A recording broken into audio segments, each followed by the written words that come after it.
Hello, everybody. The topic for our discussion today is privatization of health or healthcare. This is one of the most important topic of this series, and we'll make use of whatever understanding we have developed through our discussions so far. We have been talking about policies and then global targets, then the Millennium Development Goals and Sustainable Development Goals, and then several other data-based empirical reports. We'll make use of all these things today to understand one of the most important and ongoing process, which is privatization of health in India. Although this topic is appearing as subjective, as we have different types of views and counter views, different types of opinion, but we'll keep ourselves away from those perceptions and opinions, and we'll try to have a very informed discussion. The purpose of this lecture is to understand the ongoing process. I'm going to share the slides, and here are the slides.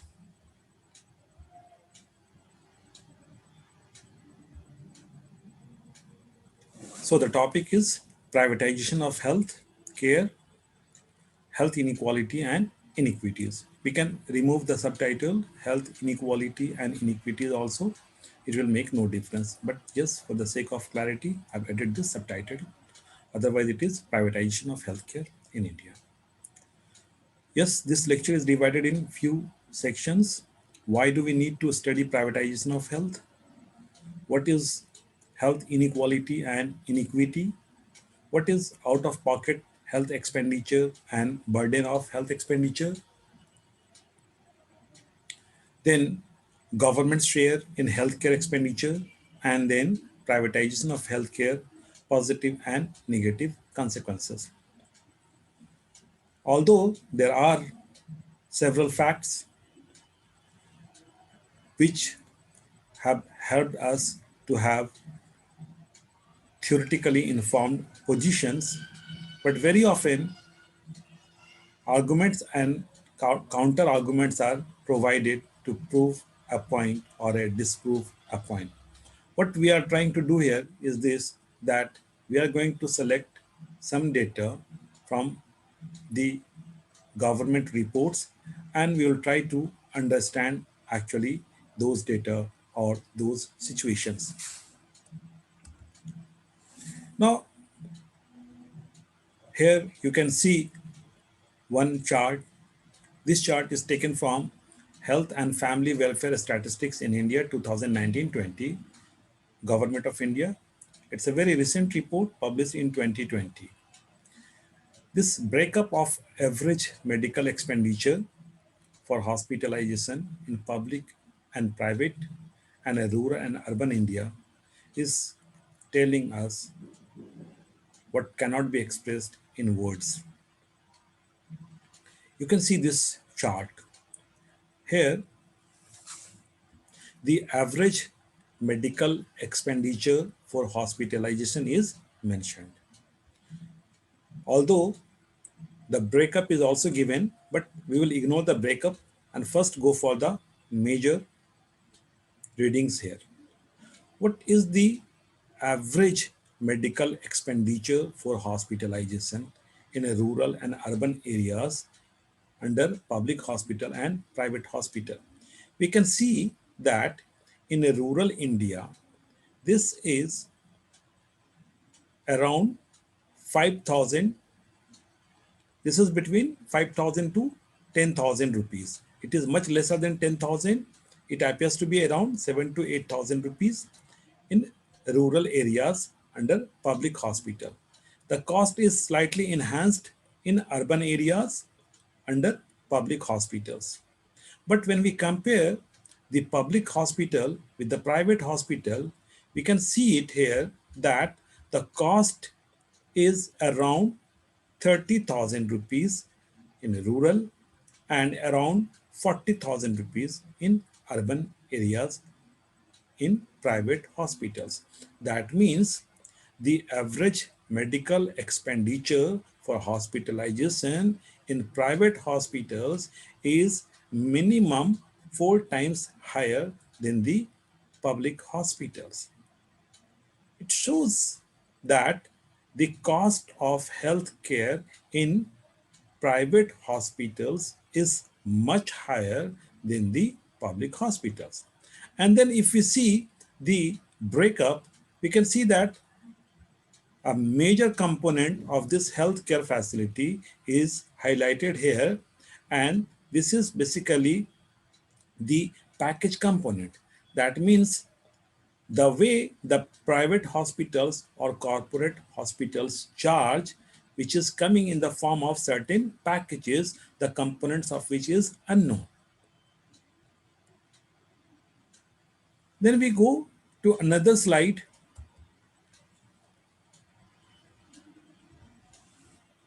and see average medical expenditure or hospitalization case by ailment type. That means for a specific kind of ailment or problem, what kind of cost is going to be there in public hospital or private hospital.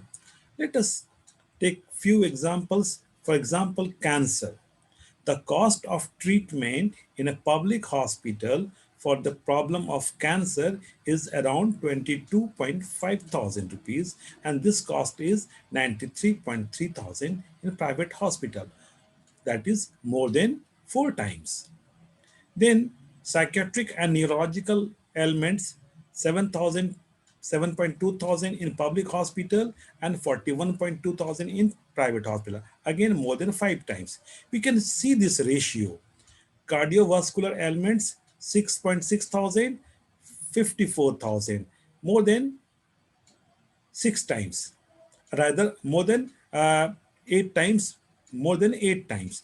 Then any other problem, for example, respiratory ailments, 3.3 thousand here and 24,000, again more than 7 times.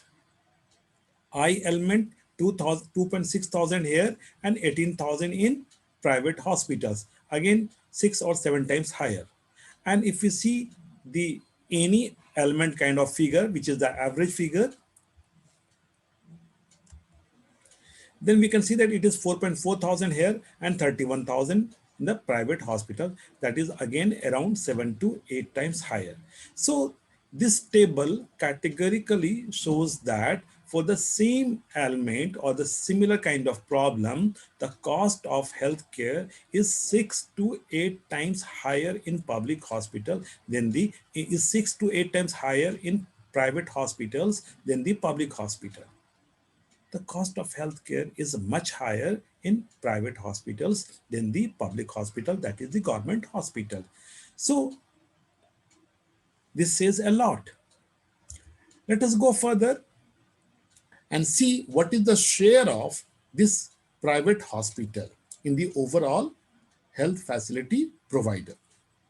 In a rural India, we can see that 33% of the services are provided by government or public hospital, and then 1% is provided by the NGOs or charitable trusts, that is 33 plus 1, 34%, and the remaining 66% is provided by private service providers, whether in the form of private hospital or private doctor and clinic or informal healthcare providers. Primarily, 34% of the services are provided by the government hospital, and around 65% or 66% services are provided by the private hospital. So this is the picture in the rural India. If you go towards the urban India, we see this, we see that the share of the government hospital is much lower. It is 26% for the government public hospital and 1% for the NGO charitable, that is 27%, and the remaining, that is around 72%, is by private hospital. That means if we take a look on the kind of healthcare services provided in rural and urban areas, we get to know that around 70% of the services are already being provided by private hospitals, clinics, or practitioners. So privatization of healthcare is already a reality in India. So, two things are very clear from these four slides. First, that around 70% of the services in a rural and urban India are provided by the private hospitals, clinics, or private doctors. And then the cost of healthcare in public sector is much lower, and the cost of healthcare in private sector is 6 or 7 times higher than the public sector or the government sector. So privatization is a reality, and the negative consequences of privatization are also reality, at least in terms of the cost of healthcare. So after understanding these ground realities, we'll move further for having a theoretical understanding. These figures have been taken from the annual report provided by Government of India. I've already quoted the source here, Health and Family Welfare Statistics in India 2019-20, publication of Government of India 2020. Now, having understanding of the ground realities, now we try to understand the other things. A little bit of academic discussion is required here. So why do we need to study privatization of health? Because privatization is going to seriously affect different segments of population in our country. Now, one important point that may come to the mind of any student or scholar is this, that privatization is a reality, and how can a state think of providing all the services? This is a very important neoliberal argument that the state cannot think of providing all these services to people, and the state basically is a regulator of the service, or the private service providers are the natural provider of the services. If there is any argument of this sort in your mind, then let me remind you that health is a basic human right. Health is a public good, and health is a responsibility of the government in any welfare government. So India is a welfare government, and health is a responsibility of the state if we go by the spirit of the constitution. Health is most basic requirement of every individual. Denial of health is not only denial of good life chance, it is also denial of fairness and justice. So if denial of health is a denial of fairness and justice, that means denial of health is actually going against the letter and spirit of the constitution. So we need to see the privatization of healthcare in this larger framework. Privatization of health is often seen as a negation or contradiction to the state responsibility to provide health to all. We have been talking about health for all or health to all through different world covenants, international treaties, and WHO guidelines. Now, what is happening? Although we have seen the figures related to this, but what are the overall impact? Just one small indicator. Across the world, more than 100 million people are pushed into poverty each year because of healthcare expenditure. So the cost of healthcare is so high that huge number of people basically are pushed back into poverty every year, each year. This is an avoidable tragedy because on the one side, the government is making claims that they are making progress in terms of bringing the number down, the number which is already in the below poverty line segment of the society. The government is making every efforts to bring that number down. That means the government is claiming that it is trying hard so that people should not remain poor. One single factor, that is the cost of healthcare, is basically bringing 3.2% Indian every year below poverty line.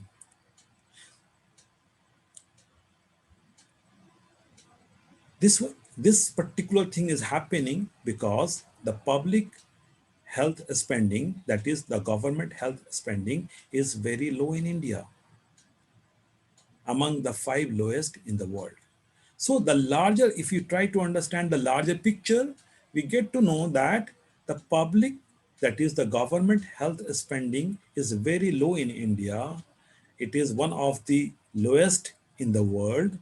And as a result of this, 3.2% Indians fall below the poverty line because of high medical bills. Further, about 70% of Indians spend their entire income on healthcare and purchasing drugs, according to a WHO report. India is marked by disparities in exposure and vulnerability to disease and access to healthcare services, with the poorest and the most disadvantaged being most affected. So, what is happening? Because of this catastrophic health care expenditure, what is happening that that segment of society which is already most disadvantaged or vulnerable are becoming more disadvantaged and more vulnerable. Rather, they're getting impoverished. Then we have another argument and figure.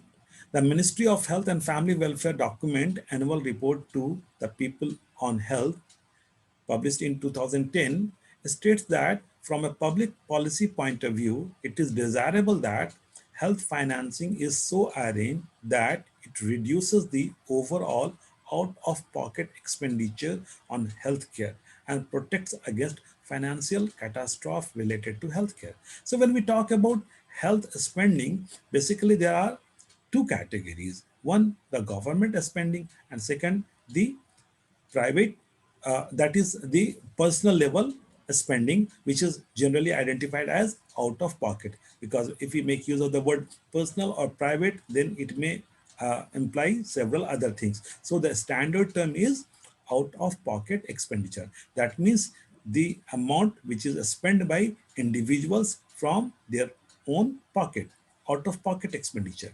Now, the ministry report says that health financing is so arranged that it reduces the overall out-of-pocket expenditure on healthcare. That means health financing should be arranged in such a way that there should be lesser burden for out-of-pocket expenditure. That means the larger burden should be shared by the government. The global standard related to the desirable limit of out-of-pocket expenditure to protect people from financial catastrophe is less than 15% of the total health spending.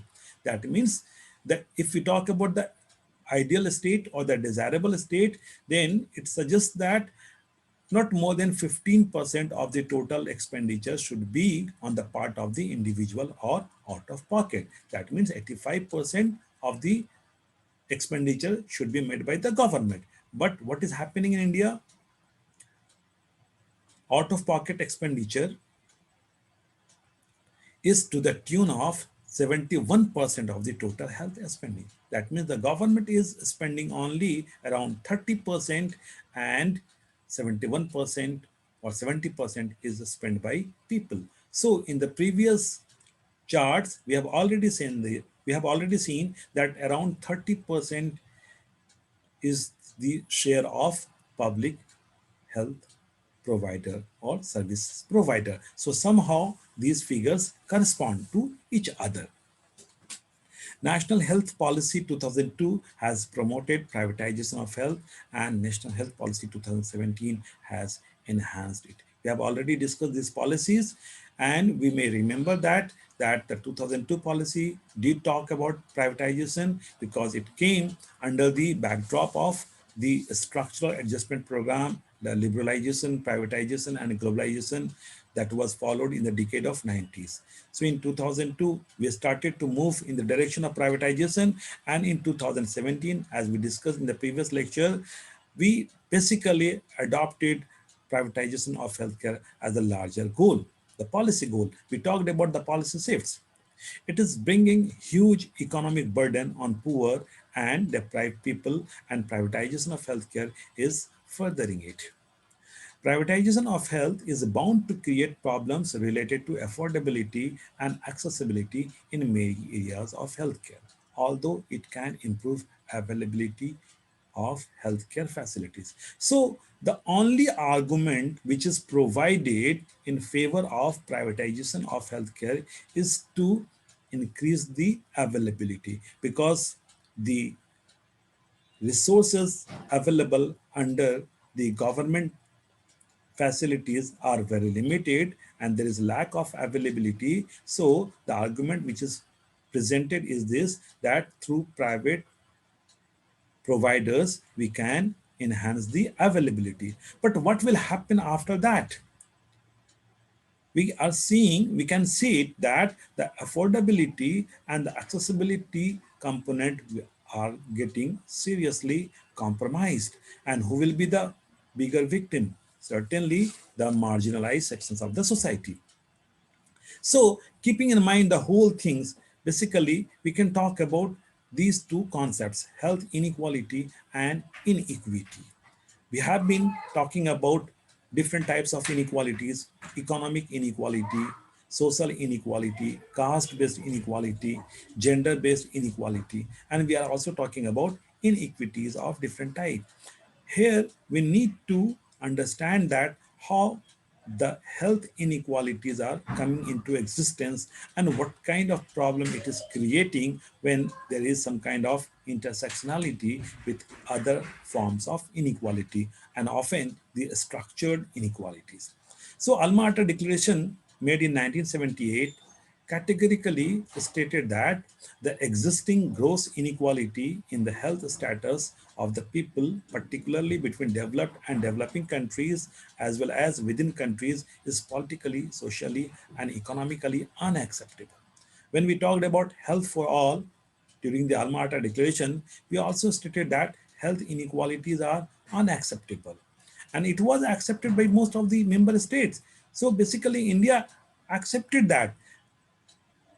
Alma Ata Declaration 1978 and several other studies, primarily the Black Report that got published in 1980, carried out in the last 2 decades of the 20th century and first 2 decades of the 21st century, exposed the widespread inequalities inherent in health conditions of the people. So we are already aware of the inequalities which are existing in the health status of people. Then the cross-national evidences suggest that the greater the degree of socio-economic inequality exists within a society, the steeper the gradient of health inequality. Then Michael Marmot have conducted several studies and is of the view that wider inequalities in health represent wider inequalities in society, although the evidence on this is still problematic. So if we go by the statistics that we discussed earlier, we can recall, we can remember that health inequalities are very much prevailing in India. The disparity among the state level or the gender level or even the economic level or the social categories of caste, all at all these level, these disparities are quite visible. And when these types of inequalities are existing and along with that health inequality is also existing, then the impact is going to be very problematic. Now let us talk about what is the government share in healthcare expenditure in terms of specific numbers.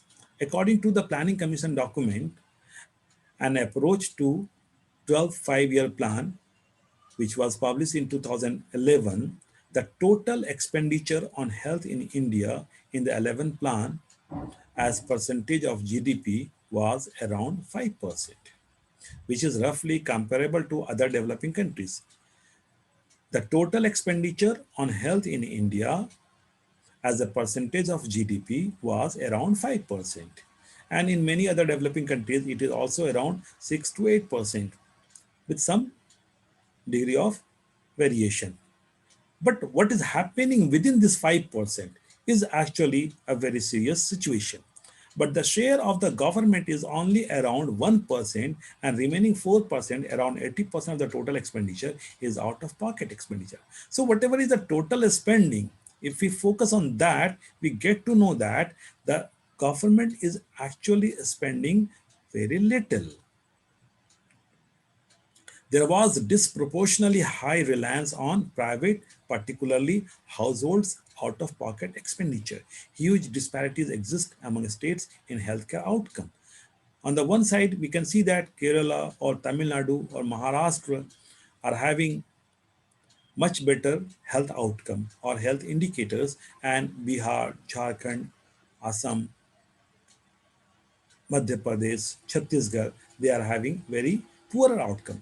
If we see the overall or the total expenditure, we get to know or we can understand the kind of differences which are existing in terms of those indicators. So what is happening that the states which are spending much higher are having better health indicators. That means the kind of health inequality we are talking about are not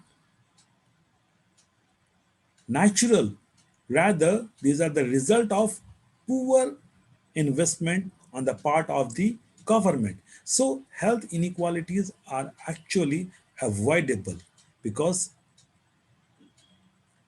policy intervention and good implementation of the programs can bring very radical changes, and the experiences of the South Indian states like Kerala, Tamil Nadu, Maharashtra are testimonies of that.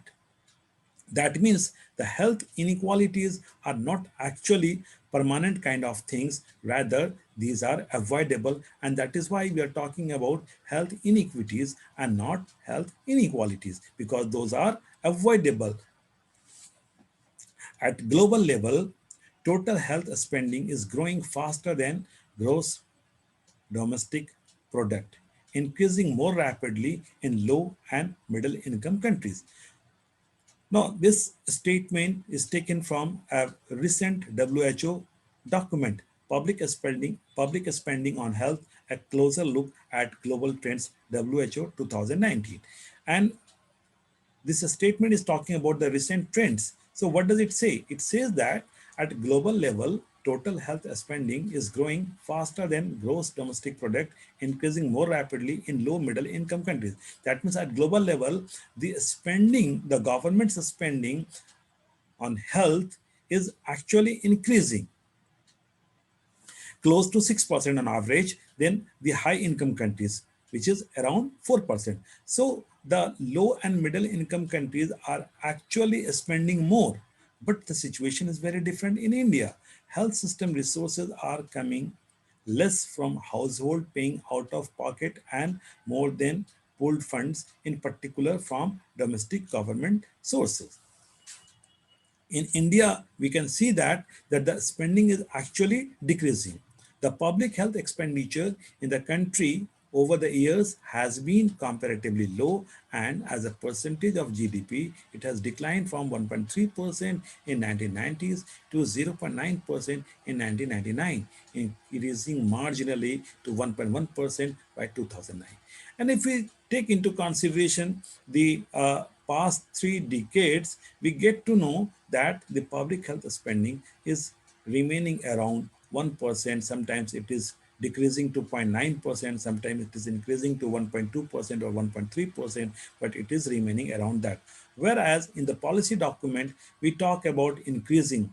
In 2002 policy, we wanted to increase it immediately up to 2% and over a period of time up to 6%.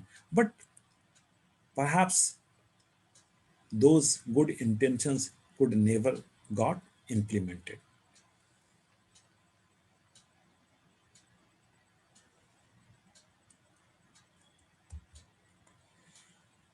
So what is happening? What is the price of privatization? Way back in 1990s, Surinder Jindal,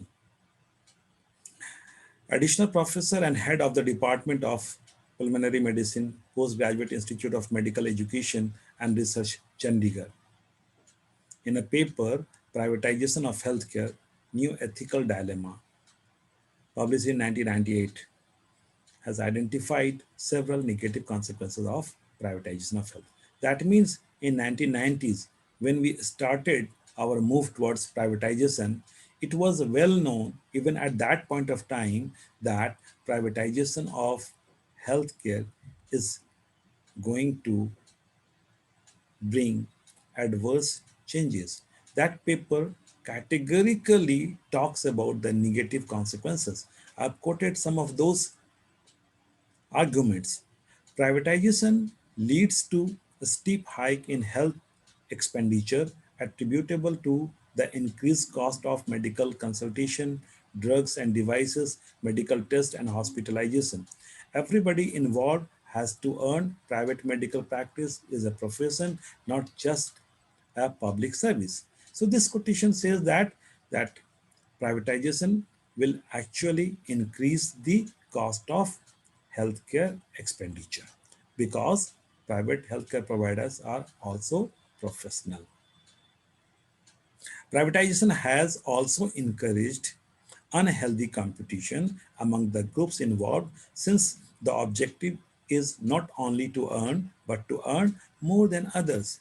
Now, because of this competition of earning more than others, there are several unhealthy and unethical practices which came into existence or which are coming into existence. And then privatization leads to the relative neglect of problems from which there is little to earn. Everyone, including the state, is interested in setting up commercially viable units.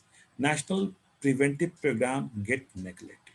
So this is the most important argument that when we leave everything on the hands of market forces and especially the private forces, then because they are getting guided by the profit motive, they invest in those areas where they think they will get the maximum benefit. And keeping in mind those negative aspects of privatization of health, this paper has made an advocacy of this paper has made an advocacy of not going for or not following the blind path of privatization. So it, I'm quoting this paper because even in the 90s, it was well known that the privatization of healthcare will bring catastrophic impact on the marginalized and vulnerable section of the society. And actually, this is the reality. As we have seen in our initial slides, and we have tried to understand through the later part of the lecture, this privatization of healthcare is creating huge problem. Now the question is actually who is getting adversely affected, which segment of the society is actually facing the problem. This is the final argument. So the urban and rural women, the urban and rural poor, women, children, especially able persons, and the traditionally marginalized and excluded groups such as Adivasis, scheduled tribes, Dalits, scheduled caste, as well as ethnic and religious minorities are the worst affected by this. That means those who are already marginalized, those who are already vulnerable, they are getting worst affected because of the process of privatization of healthcare. Now, some people argue that the government will take care of the needs of this vulnerable or marginalized section through different programs. And that is a fair argument. And we have seen it. We have seen it that the National Rural Health Mission helped in providing better health care to the rural people. We have seen it that the state-sponsored health insurance or universal health coverage programs have provided better affordability to the health-related issues.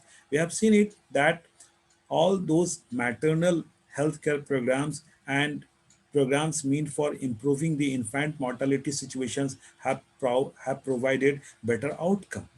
And so because we agree to the argument that the government is taking care of the needs of the vulnerable sections, we are of the opinion that the government should continue to take care, and for that the government needs to make investment in those programs. India has already witnessed huge privatization of healthcare, and we cannot afford to move in this direction anymore, because privatization is leading to narrowing of the public spending. The 2017 health policy has categorically indicated that the catastrophic impact is already there, and the private health sector has taken the form of an industry, and which has increased very in double digits in last few years. That means on the one hand, the presence of the private health industry is increasing, and the presence of the government sector is decreasing, and the negative consequences of this is being witnessed by the most vulnerable, the most marginalized. If we see it further, we get to know that because of the prevalence of disparities at the level of the states, the poorer states are most vulnerable. Now, within these poorer states, those who are poor are going to be further victimized. And if we take into consideration the presence of the socio-cultural inequalities in terms of caste, ethnicity, religion, or class, or education, we can understand it very well that all those vulnerable and marginalized groups will become will get adversely affected because of this privatization of healthcare.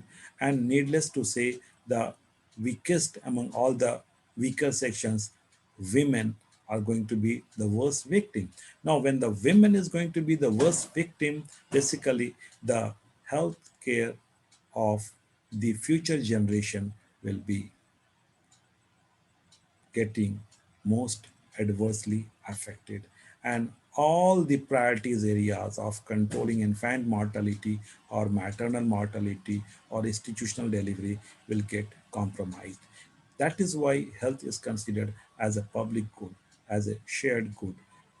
The health situation of different sections of the society are actually enforcing or improving the health conditions of the other segments of the society. So if anybody is having any confusion about the affordability of these weaker or vulnerable sections, then I hope that this lecture will help him or her to understand that uh, any further move towards privatization is going to compromise with the constitutional values and actually the health citizenship and the survival of the country as a healthy as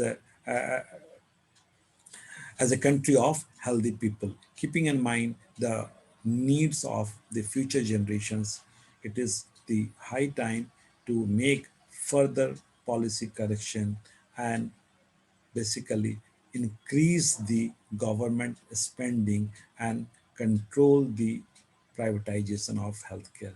So thank you very much for watching this lecture. I hope that the figures presented here and the arguments presented here will be appreciated by you, and at some or the other level academically propagated by you, so that we can think of having immediate policy corrections. Thank you very much.